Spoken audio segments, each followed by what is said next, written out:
Yeah, hi there guys, this is Frank from 4xCCF. Just out of the D-Max today, trying to put in an extra battery. So far I've got 120 amps of lithium in there, lithium ion, and I am trying to double that up and put an extra 120 lithium in there to just increase when I go for trips, you know, that battery power. Like, we all got to have as much battery power as it possibly can, because we've got to run all this gear. So yeah, it's a bit of a complicated exercise, because I wouldn't be able to take it out when necessary, because this extra 120 goes in the boat, in the tinny, and provides some you know, a power source in the tinny when we're out adventuring around the place and do a bit of fishing, runs a sounder and so forth.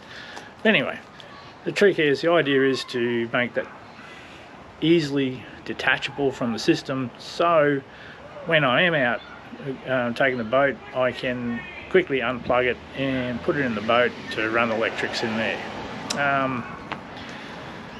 It's an interesting one. I'm not going to go into the details of how it's all done and the wiring, so forth, because I am not an auto electrician. So, you know, just a disclaimer there, don't take my wiring as the way to do things, and I'm not going to get into detail how it's done, because I'll leave that up to the experts. But I've had a bit of an investigation, figured it out as best I can. I think it should work fine, and yeah, into it. You know, I've taken out the fridge and to get access inside, because there's a fair bit of stuff in this old truck, so I need to get all this gear out, and that's what it looks like so far. A bit of a mess, I suppose. Well, it's not really, but you know, there's a fair bit of gear in there, and a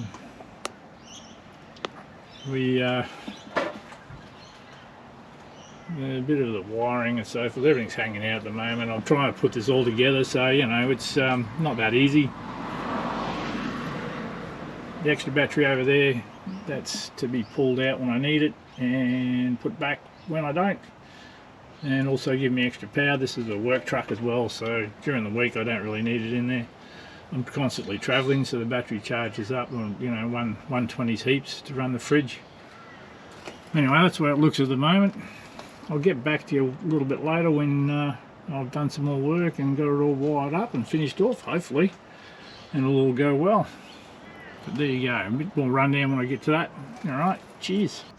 Yeah, don't you hate it when you do something and then you're just about to finish off the job and go, oh, I think I made a mistake there, and I need to shorten up the cabling, because I need the exact same distance from the buzz bars to the batteries so they charge evenly. Anyway, so I forgot to allow for the cable in the battery box, but anyway, so I've got to come back in and fix up the cabling, shorten it up a bit. No biggie, just a little bit of a delay. But as you can see, I soldered them on rather than crimp, so a bit of heat, they come back off and you can reuse them. I don't particularly like the big crimping pliers that you use, because once you crimp them, that's it, they don't last any longer, they're pretty much had it.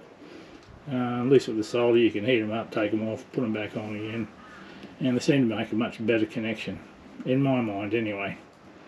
And also, you know, just that little bit extra flexibility to take them off if you need to. Anyway, better get back into it. There you go, all done now, fixed them up. Just about to put some heat shrink on there. So much easier to just unsolder them and resolder them. It's a far easier job than crimping. A little blowtorch. I'm not going to recommend anything, but this one seems to do the job so far. A bit hard to fill, that disappointing, but I'll sort that out. Yeah, a little blowtorch, some solder, done deal. Put them back on. Yeah, take them off, put them on. Good stuff. Easy to do. I'm just going to heat shrink. Put a little heat shrink around the connections on this end, and it should be good to go. Go and finish it off.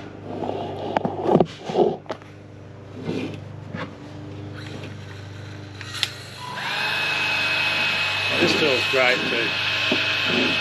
Full body heat gun, or battery operated one. Works great. I'm not messing around with flames, trying to heat shrink and burn the hell out of everything. If you're trying to shrink that bloody plastic down, this does it in a couple of minutes. Not even a minute, so fast. Does a nice job. I'm not so worried about things catching alight or burning the plastic. Look at that.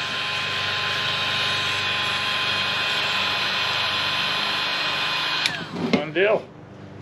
Do the other one. Wire it back up. Should be good.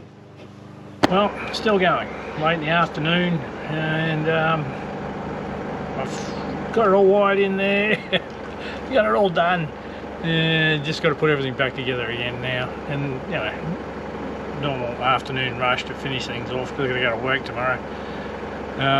You know, thinking my age you'd learn that you'd get this stuff done earlier, and you know, of course the halfway through the job you go, oh no, I've got to go and get something, I forgot. Alright, so off to Bunnings we go. Anyway, car's running. Second battery's not mounted, it's just sitting there at the moment, but it'll have a mount for it later on. Just will have to come back out. All the wiring's kind of back together again. She looks a bit spaghetti, but you know, I'm still playing around with things, so all this stuff is test. You got the two batteries wired up to very big buzz bars down there, and we're at about 50% charge, about 30 amps going in there, which is a real worry because I did have a kick-ass, which is an Australian brand, Australian Direct. I think it's a company, but they call them kick-ass products, in a DC to DC charger, only a 25 amp, which was great with single battery, single 100 amp. Now I had a 200 in there for a while and struggled with that. So I thought, look, you know, I was chasing around, couldn't find one at the time, which was really weird. Couldn't get a 40 amp that suits the wiring setup because it's all plugged. It's all using Anderson plugs rather than the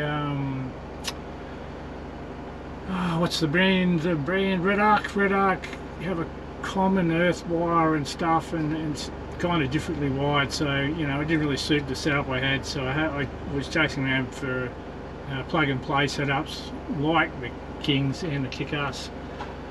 The Kings one, yeah, I tell you, it's supposed to be 40 amp. I have never seen it work over 30, so it's never got over 30 amps. So I don't get it. It's supposed to be 40. It's still on 40 amps. It's got 50% capacity. It's only at low revs, I suppose. I can't watch it while I'm driving, but I might stick a camera on it and see. I really don't think it's getting over 30 amps anywhere.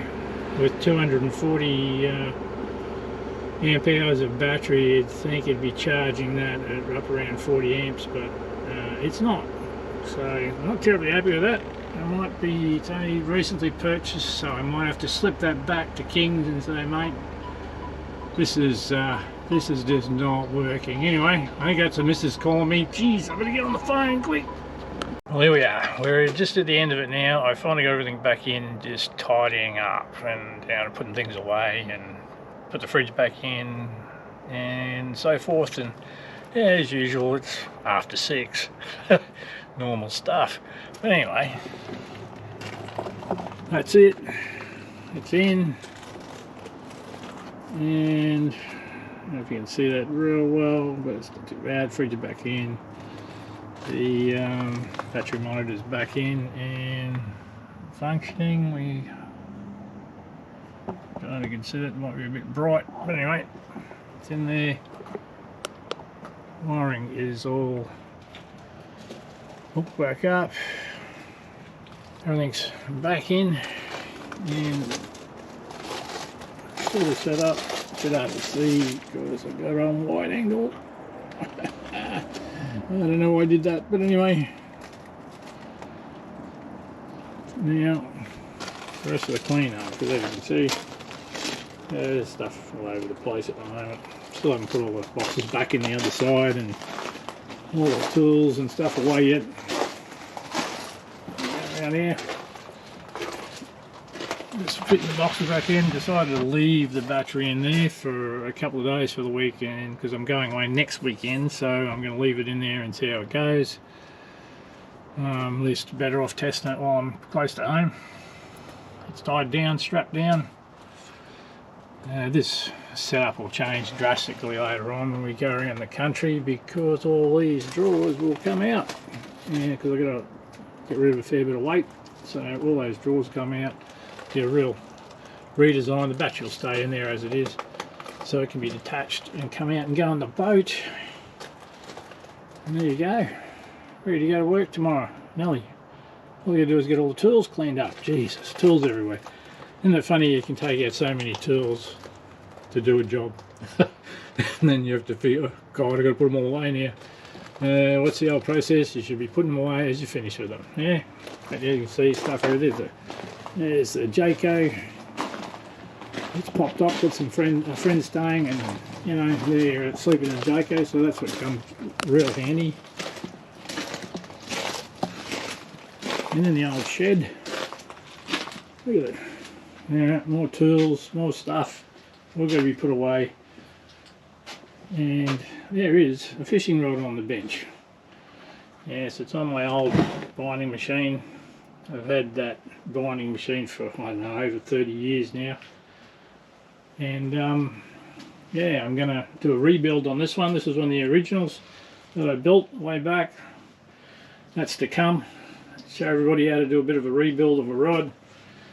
It's still in good nick. The blanket's still in good nick. It just needs some new runners. All the runners in the, as you can see, the binding's starting to get a bit old, showing its age. It'll probably get a bit of a redesign in the guide placement, but that's another story for another day. I'll show you how to do that when I get stuck into it. That's always fun. Oh, pardon me. And the old shed. This is all going to change soon. We get a new shed and everything, so lots of changes come up, lots of fun. New shed will be a real workshop, with a full-on rod binding or custom rod making setup. I started that business about 30 years ago.